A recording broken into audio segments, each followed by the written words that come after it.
Bom dia, povo amado de Deus! Estamos juntos na presença do Senhor em mais um estudo bíblico do livro de Êxodo, capítulo 6. Então, só para avisar vocês, alguns vídeos dessa série de Êxodo não conseguimos recuperar e por isso eu estou regravando em um outro momento, então talvez por isso vocês percebam algumas diferenças, tá bom? Então vamos lá, capítulo 6, vamos dar sequência à história de Moisés. O povo de Israel, a conexão com Faraó, como foi essa saída do povo do Egito em busca dessa terra prometida. É sobre isso que estamos falando aqui nesse livro. Agora, antes disso, vamos fazer nossa oração, para que a gente faça realmente um estudo bíblico completo nos moldes, da Lectio Divina. Então, vamos juntos? Senhor Jesus, Pai querido, Pai amado, nós estamos na Tua presença, Senhor, para Te louvar, Te agradecer, engrandecer Teu santo nome. Pedir que esteja conosco, Senhor, durante todo o momento desse estudo bíblico, dessa meditação, para que a Tua palavra, Senhor, encontre terreno fértil em nosso coração, nos transforme e nos faça mudar de vida. Nos dê ímpeto de mudança, ousadia e coragem para verdadeiramente tomar decisão concreta de pontos importantes na nossa vida, em que nós podemos mudar, que nós podemos transformar, que nós podemos lutar para sermos mais parecidos com o propósito que o Senhor tem para a nossa vida. Nós pedimos a intercessão de nossa Mãe Santíssima, do nosso Pai São José, nosso anjo da guarda, de todos os nossos amigos anjos e santos do céu, que intercedam por nós nesse momento de oração e nos traga as luzes do Espírito Santo que precisamos para hoje. Assim seja. Amém. Amém? Então, olha só, capítulo 6, nós vamos ler juntos e vamos aqui juntos meditando também aquilo que o Senhor fala no nosso coração, aquilo que o Senhor quer nos trazer de verdade revelada na sua palavra e que propósitos concretos nós podemos fazer de mudança de vida. Então, vamos lá. Fala assim, ó. Então disse o Senhor a Moisés: agora verás o que hei de fazer a Faraó, porque por mão poderosa os deixará ir. Sim, por mão poderosa os lançará de sua terra. Olha a promessa de Deus. Esse capítulo é um capítulo repleto de promessas de Deus. E as promessas de Deus, elas são reais. Elas acontecem, melhores e maiores do que a gente pode imaginar. Então, ainda que demore, ainda que não seja de imediato, isso muitas vezes gera desânimo, frustração, paralisia, falta de foco, mas elas acontecem. Então, nós precisamos acreditar que Deus não é homem de mentir. Se Deus fala, Ele cumpre. Se a promessa de Deus é verdade absoluta. Então, a gente precisa se apegar a essas verdades de fé, essas verdades de Deus, e acreditar que no tempo propício, no tempo certo de Deus, elas vão acontecer. E aí ele continua aqui, ó. Começa Deus prometendo, Deus promete livrar os israelitas. Então, olha o que é que ele fala aqui, ó. Falou mais Deus a Moisés e disse: eu sou o Senhor, e eu apareci a Abraão e a Isaac e a Jacó como Deus Todo-Poderoso, Pode ser que na tua tradução esteja El Shaddai, O Deus Todo-Poderoso, teu Senhor. Então Deus afirma aqui o seu senhorio, a sua paternidade, a sua escolha e a promessa que tem para a nossa vida. Porque assim como foi para Abraão, assim como ele estava ali revelando a Moisés, ele sempre traz, como foi para Abraão, para Isaac e para Jacó. Então ele reafirma essa promessa, Mas pelo meu nome, o Senhor, não lhes fui perfeitamente conhecido. E também estabeleci o meu concerto com eles, para dar-lhes a terra de Canaã, a terra de suas peregrinações, na qual foram peregrinos. E também tenho ouvido o gemido dos filhos de Israel, aos quais os egípcios escravizam, e me lembrei do meu concerto. Olha que coisa linda.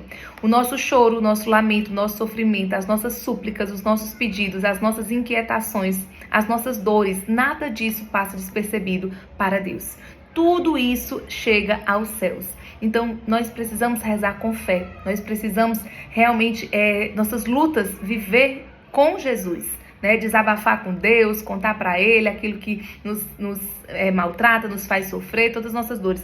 Porque nada disso passa despercebido. Nosso Deus é um Deus amoroso, um Deus cuidadoso, um Deus do detalhe, um Deus extremamente atencioso conosco. E cada filho Ele trata de forma personalíssima, como se fosse único. Então ele escuta o clamor do seu povo. Como ele fala aqui, O povo do Egito, como a gente vem estudando, estava extremamente escravizado. ali pelo faraó, né? E cada vez mais escravizado, né? Então a escravidão só estava piorando. Eles estavam cada vez num contexto mais desafiador e eles clamavam, né? E pediam esse socorro. E o gemido dos filhos de Israel chega realmente ao Deus de Israel. Portanto, dize aos filhos de Israel: eu sou o Senhor e vos tirarei de debaixo das cargas dos egípcios. Vos livrarei da sua servidão e vos resgatarei com braço estendido e com juízos grandes. Olha que coisa. Então Deus começa afirmando sua promessa, começa dizendo que ele é o nosso Deus, né? Então essa paternidade, esse senhorio, né? E ele fala que claramente que vai tirar o povo de Israel debaixo da carga dos egípcios. Eu vos livrarei da servidão e vos resgatarei com braço estendido. Então, é um Deus que resgata, é um Deus redentor. Esse Deus redentor, assim como foi para Moisés, assim como foi naquela época para o povo do Egito, é o nosso Deus redentor hoje. É o Deus redentor que pagou o preço dos nossos pecados na morte na cruz por amor a nós, por remissão dos nossos pecados, para nos redimir. Esse é o Deus que continua hoje redimindo eu e você. Olha que coisa profunda, isso é a promessa de Deus. E quando ele fala, né? E vos resgatarei com braço estendido e com juízos grandes. Então esse braço estendido, né, nos faz memória ao juramento, né, a promessa, aquilo que Deus revela para nós e que vai acontecer, né, porque se Deus fala, vai acontecer. E eu vos tomarei por meu povo e serei vosso Deus, e sabereis que eu sou o Senhor vosso Deus, que vos tiro de debaixo das cargas dos egípcios, e eu vos levarei à terra, acerca da qual levantei a mão, que a daria a Abraão e a Isaque e a Jacó, e vou-la darei por herança, eu, o Senhor. Então ele repete, né? Eu, o Senhor. Olha quantas vezes nesse capítulo o Senhor repete, eu, o Senhor, né? Eu realmente Yahvé, né? Então assim, olha como que ele se coloca diante de nós, nos fazendo promessas grandes. Eu acho interessante que quando nossa necessidade é maior, quando a gente está ali na situação de impossível, quando a gente já está sem forças, quando a gente não sabe a quem recorrer, não sabe o que fazer, aí sim a promessa de Deus ela ainda é mais real, né? E aí a gente realmente precisa crer nesse Deus, né, que se faz presente em todo momento.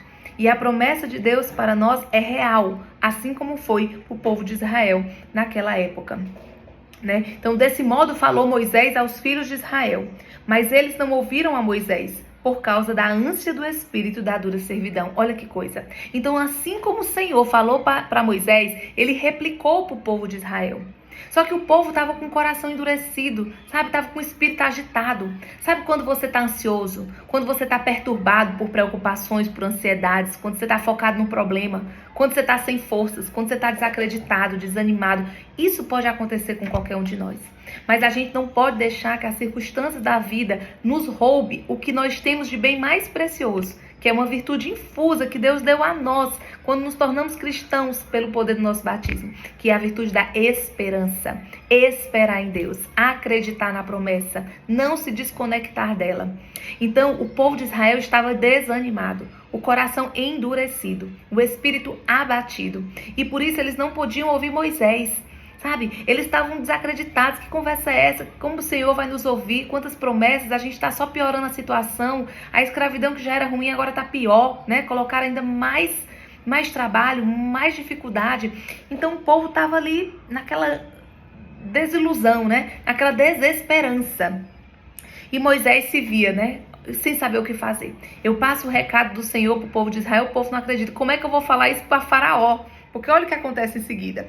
Falou mais o Senhor a Moisés, dizendo: entra e fala a Faraó, rei do Egito, que deixe sair os filhos de Israel da sua terra. Olha que ousadia, né? O Senhor pede que ele vá lá. Moisés fale com Faraó e peça para ele liberar, para que saia dali, daquela escravidão, o povo de Israel.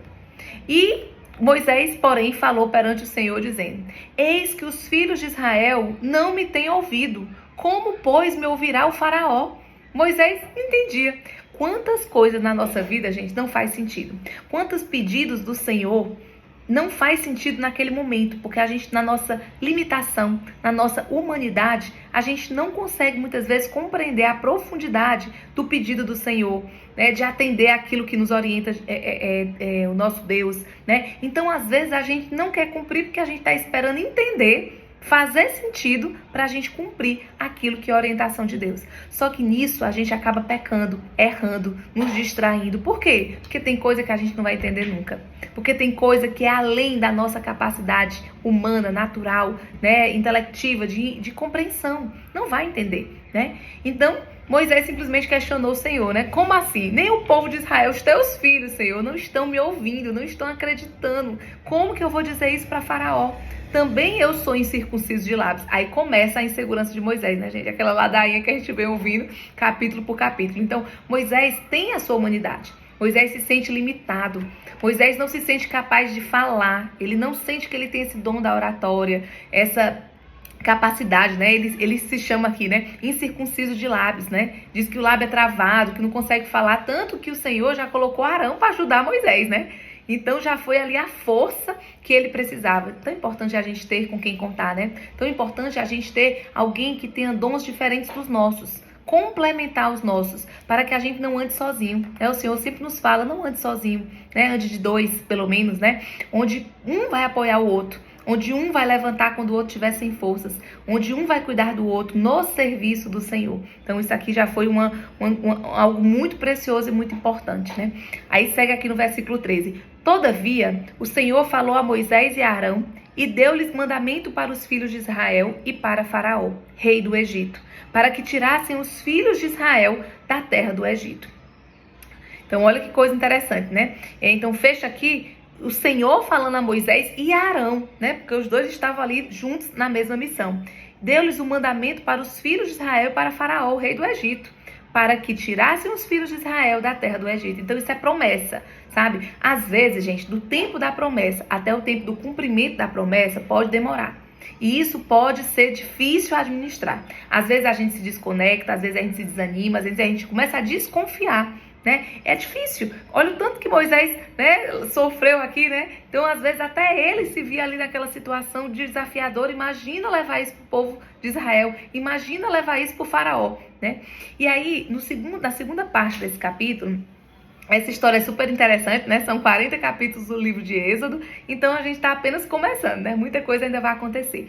Mas essa segunda parte do capítulo 6, ela é interessante também. Embora muitas vezes a gente possa achar chato, cansativo, quando entra capítulos que tragam, né, genealogias na Bíblia, que às vezes a gente não entende um monte de nome, né? Nomes estranhos, diferentes, né? Das pessoas, e às vezes parece mais difícil compreender. Mas a genealogia, ela tem um propósito de existir, né? Ela não vem por acaso, ela não vem só por vir, né? Então, nesse caso aqui, dessa genealogia que tem nessa segunda parte do capítulo 6 do livro de Êxodo, ela tem um papel muito importante, né? Então, genealogia quer dizer a árvore genealógica ali de alguns personagens, né? E aqui ela está inserida para identificar com mais firmeza a respeito de onde vem, né, da árvore genealógica de Moisés e de Arão. Então é muito importante, porque eles são os grandes heróis de Êxodo, né? Eles são os grandes personagens de Êxodo. Então vai servir para a gente ter essa orientação, né? Essa noção aí também. Então, as genealogias não vêm por acaso, como eu vinha dizendo, né? Então, elas são utilizadas para estabelecer credenciais e autoridades e também traçar o plano histórico familiar de quem importa, né? Das pessoas importantes aqui. Então, bem interessante. Aí, vamos ler e depois a gente vai explicando os pontos que mais interessam, tá bom? Então, aqui a gente vai ver, a partir do versículo 14, a genealogia de Rúben, de Simeão e de Levi. Né? Então, lembrando ali que de Jacó, né? Então, eram 12 filhos de Jacó, e por isso 12 tribos, né? Posteriormente, e aí a gente vai tratar agora disso, né? Estas são as cabeças das casas de seus pais. Os filhos de Rúben, o primogênito de Israel, Enoque e Palu, Esrom e Carmi. Estas são as famílias de Rúben. Então, de Rúben, né? A gente está estudando Rúben, Simeão e Levi, né? Então, o primeiro Rúben. E os filhos de Simeão são Gemuel, Jamim, Oade, Jaquim, Zoá, Saul, filho de uma cananeia. Estas são a família de Simeão. Então, já vimos de Rúben e de Simeão. Aí agora vem, e estes são os nomes dos filhos de Levi, da tribo de Levi, segundo as suas gerações, Gerson, e Coate, e Merari. E os anos da vida de Levi foram 137 anos. É interessante, né? Quando a gente avalia aí as idades, né? Que Êxodo nos traz. Então, 137 anos. Já pensou? 137 anos que viveu Levi. Aí depois continua aqui. Os filhos de Gerson, aí começa a especificar agora dentro da árvore genealógica, né? Então quer dizer, Gerson, filho de Levi. Agora os filhos de Gerson quem são? Libni, Simei, segundo as suas famílias. E os filhos de Coate, outro filho de Levi, Arão, Isá, e Hebron, e Uziel, e os anos de vida de Coate foram 133 anos. Olha só, 137, 133, né? Olha a idade desse povo. E os filhos de Merari, que já era outro filho de Levi, foram, né? Mali e Muzi. Estas são a família de Levi, segundo as suas gerações. E Arão tomou por mulher a Joquebede, sua tia, e ela gerou-lhe Arão e Moisés. Aqui chegamos, ó. A importância de toda essa genealogia até chegar aqui, né?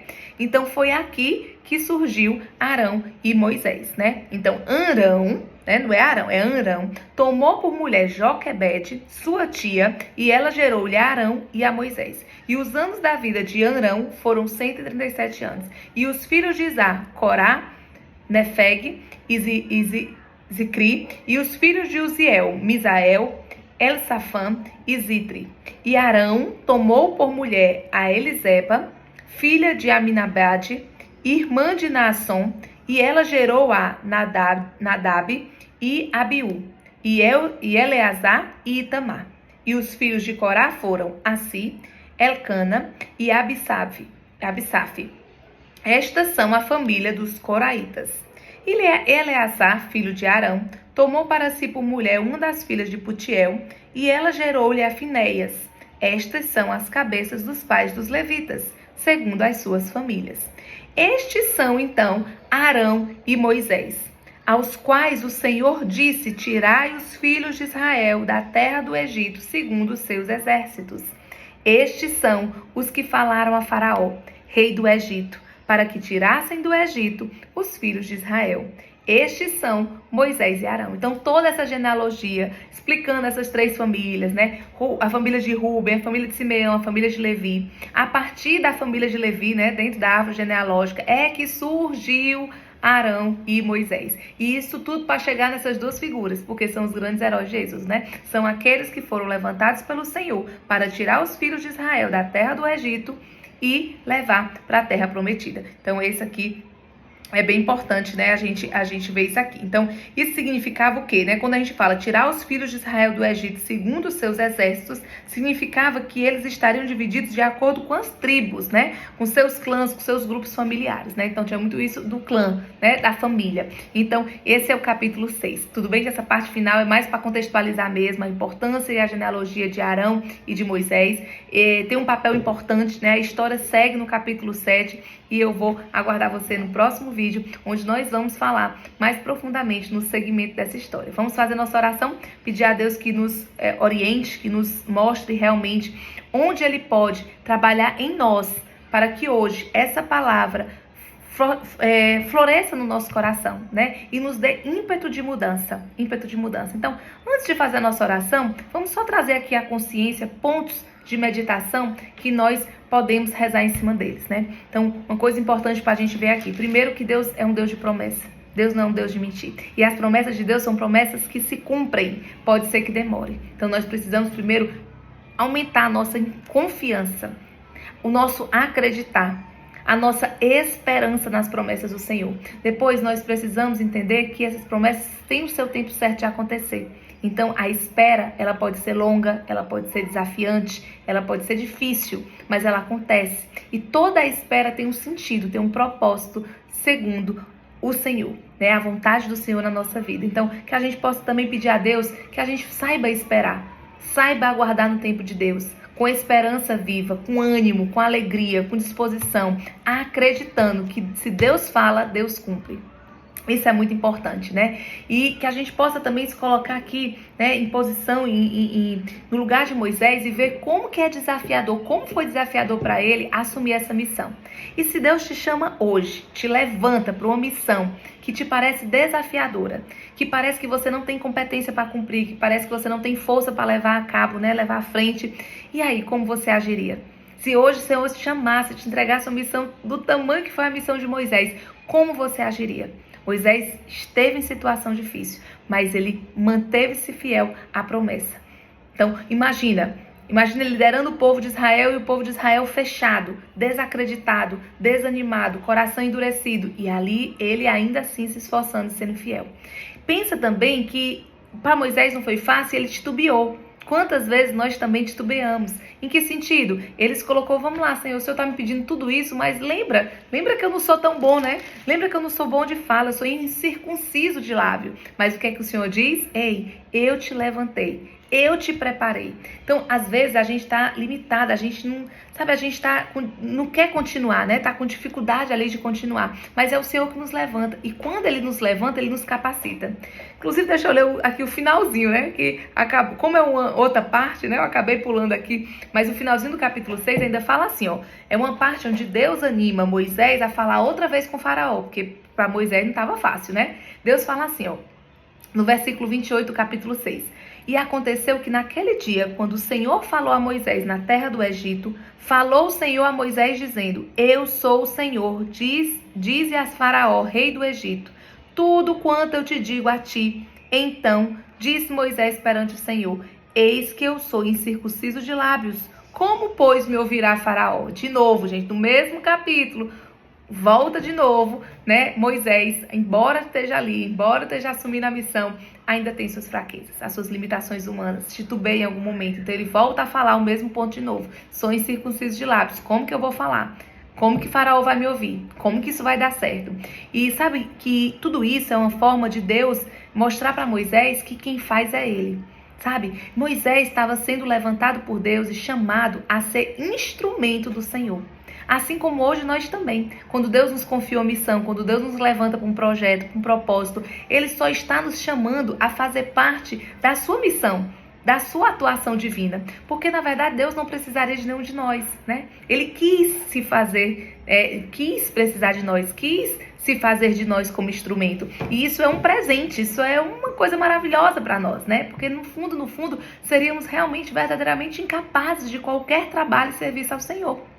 Incapazes e incompetentes, né? Mas Deus nos capacita. Se Deus nos chama, se Deus nos levanta, é porque Ele vai fazer a obra. Nós só precisamos dizer sim, como Nossa Senhora falou, né? Eis-me aqui a serva do Senhor. Ainda que eu não saiba o que vai acontecer, ainda que eu me veja pequenina, ainda que eu não saiba como cumprir, ainda que humanamente não me reste esperanças de que vai ter um bom resultado, mas eis-me aqui. A confiança não está em mim mesmo. A confiança não está na minha capacidade, nas minhas possibilidades, porque realmente se for por aí a gente vai se ver realmente incapaz, diminuído, né? Mas é Deus que age através de nós.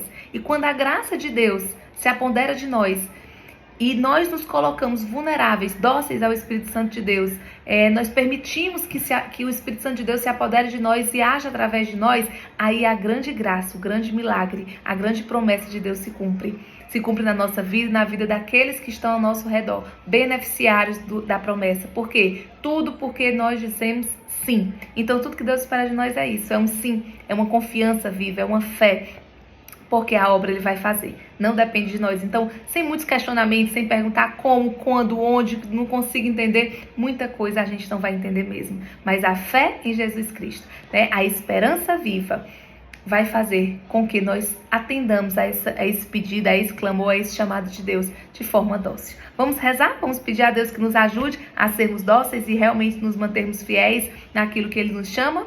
Então vamos lá. Senhor Jesus, Pai querido, Pai amado, obrigada pela oportunidade de estarmos mais um dia reunidos em torno da Tua Palavra. Obrigada, Senhor, porque a Tua Palavra é alimento para nós de noite e de dia. Que essa palavra realmente, Senhor, encontre terreno fértil em nosso coração e nos transforme, nos faça mudar de vida. Nós te pedimos especialmente, Senhor, hoje um coração pleno em fé. Revigora, renova as nossas esperanças, que nós possamos esperar em Ti, Senhor, em Ti. Que toda promessa que o Senhor nos fez, Senhor, seja para nós esperança viva. Que a gente não ande por aí desanimado, desacreditado, limitado, que a gente possa nos apegar completamente a Ti, sabendo com clareza que quem faz a obra é o Senhor. Não a nossa capacidade humana, porque não somos capazes. Nós queremos nos colocar, Senhor, diante de Ti. Né? Frágeis como somos, incapazes como somos, mas dispostos, disponíveis ao agir da Tua graça. Faz-nos, Senhor, instrumento da Tua vontade. É o que nós te pedimos, em nome de Jesus. Amém. Por intercessão de nossa Mãe Maria Santíssima, do nosso Pai São José, do nosso anjo da guarda, dos nossos amigos anjos e santos do céu, que nós possamos levar, essa palavra conosco e que ela realmente dê muitos frutos. Um beijo no coração, até o nosso próximo capítulo.